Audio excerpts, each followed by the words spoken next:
ઓછી ખાજે બધું. ભાઈ હું 1.5 મહિનાથી ઘરે છું, બધું કામ કરું છું.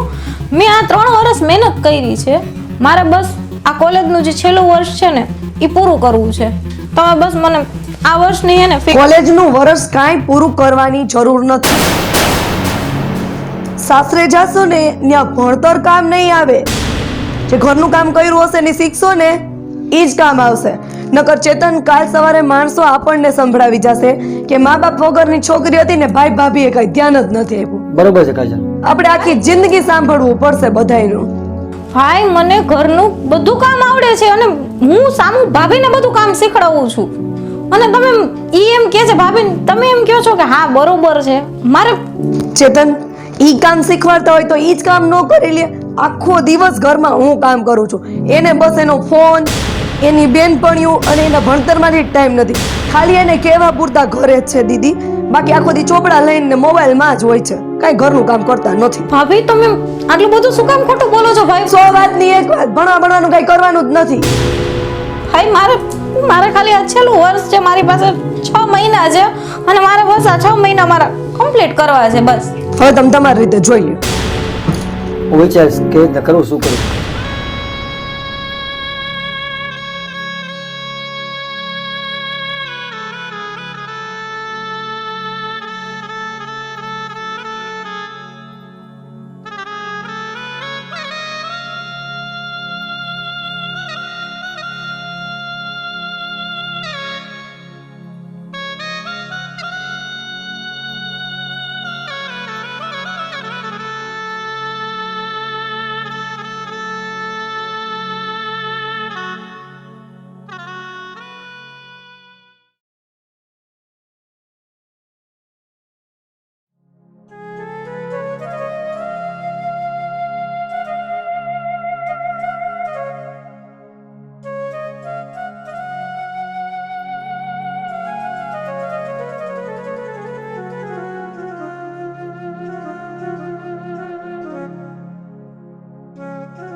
ભાભી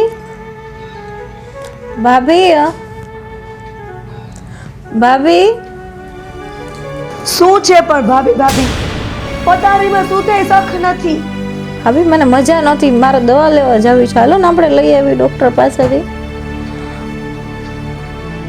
શરીર તો નથી ધગતું. ભાભી મને આટલો બધો તાવ છે, હાલો ને આપણે દવા લઈ આવીએ. મને જ કાંઈ જાજુ નથી લાગતું, થોડું ઘણું છે. ઘરમાં દવા પડી છે, દઈ દઉં છું. બાકી મારે હું ઝાઝા પેતરા તો કરવાના જ નહીં, સમજાઈ ગયું?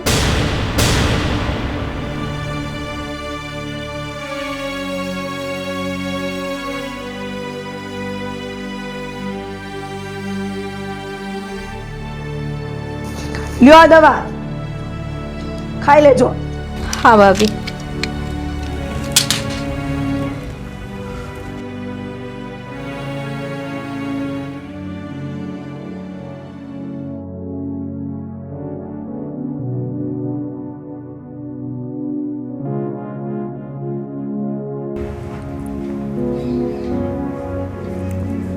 બેન કેમ સૂતી છો? ભાઈ મને મજા નથી, મારે બસ ખાલી મેં દવા લઈ આવી ડોક્ટર પાસેથી.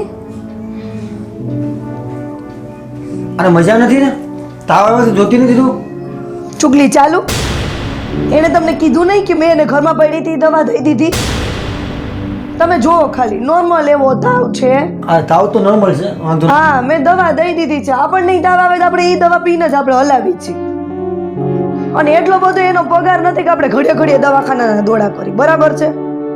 દવા આપી દીધી ને? આપી દીધી જ છે. શું કરવાનું? તો આરામ કરો.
છે શ્વેતાનો ફોન આવ્યો.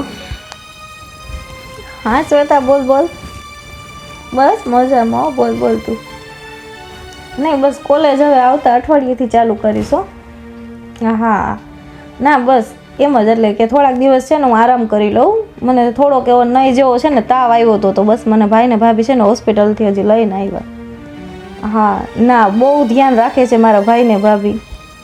અરે મારા ભાભીના તો વખાણ કરું ને એટલા ઓછા છે. ના ના એ મારા ભાઈ ભાભી નથી, એ મારા માવતર ઠેકાણે છે. એ મારા માવતર જ છે. હા એટલે જ આવતા અઠવાડિયેથી ચાલુ કરીશ. હા ના તબિયત સારી થઈ જાય ને, અત્યારે ભાઈને ભાભી બહાર નથી નીકળવા દેતા. હા એ કે બસ તું આરામ કર, તને થોડોક એવો તાવ આવ્યો છે પણ તું આરામ કર. હા હા વાંધો નહીં. હા આવજે 2-3 દિવસ પછી હો. ભલે ભલે. હા હા બાય બાય.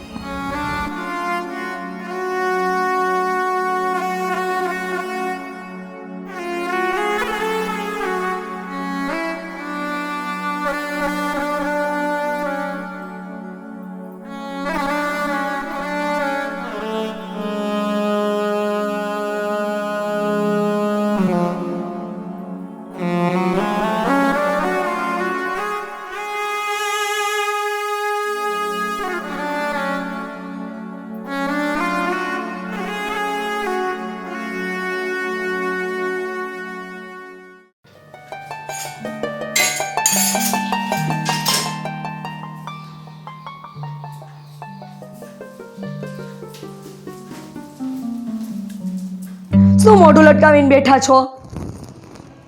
તમારી બેન જીવે છે, મરી નથી ગઈ. બસ શાંતિ રાખજો. તારા લમણામાં શાંતિ ઓલે જો. બહુ થઈ ગયો હોય. મારી બેન શું છે શું નહીં મને બધી ખબર છે. એટલે અત્યાર સુધી તો મારી બધી વાતમાં આયા કરતા હતા, ત્યાં સુધી તો પ્રેમ નહોતો ઉભરાતો. આ ઓચિંતાનો ઉભરો આવ્યો ક્યાંથી? મને છે ને હકીકતનું સત્ય સમજાઈ ગયું છે, કોણ સાચું છે ને કોણ ખોટું છે. તારા નાટકો બંધ કરતો બહુ સારું કહેવાય. આજ દિવસથી મારી બેનને મેં એકદમ ખોટી સમજી. જે જગ્યા મેં એને આપવાની નથી ને બદલે હું તારાથી જ આકર્ષાતો હતો. પતિના પ્રેમમાં ગાંડો થઈ ગયો હતો. મારી સગી બેનને હું ભૂલી ગયો હતો. હવે મારે કરવાની જરૂર નથી.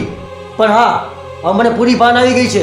મારી બેનને જે મારા બાપની ને માની જગ્યા આપવાની છે ને આપીને રહીશ, એને લાગણી પૂરી આપીશ. જો આમનામ રહેશે ને આપણે બે અલગ થઈ જાય. ના ના ના ના, અલગ થવાની વાત ન કરો. તમારા વગર હું કેવી રીતે રહી શકું? તમે કહેશો ને એમ જ કરશું. બસ હું બેનને સારી રીતે રાખીશ, પણ અલગ થવાની વાત ન કરો પ્લીઝ. મારી બેનને બેનની જગ્યા જ મળવી જોઈએ. આમાં કોઈ ફેરફાર નહીં. હવે તારો ઘરમાં બીજો નંબર ને ફર્સ્ટ નંબર મારી બેન. કંઈ વાંધો નહીં, પણ તમે મને મૂકવાની વાત ન કરો, અલગ થવાની વાત ન કરો. હું બેનને સારી રીતે રાખીશ. કાંઈ વાંધો નહીં, જા.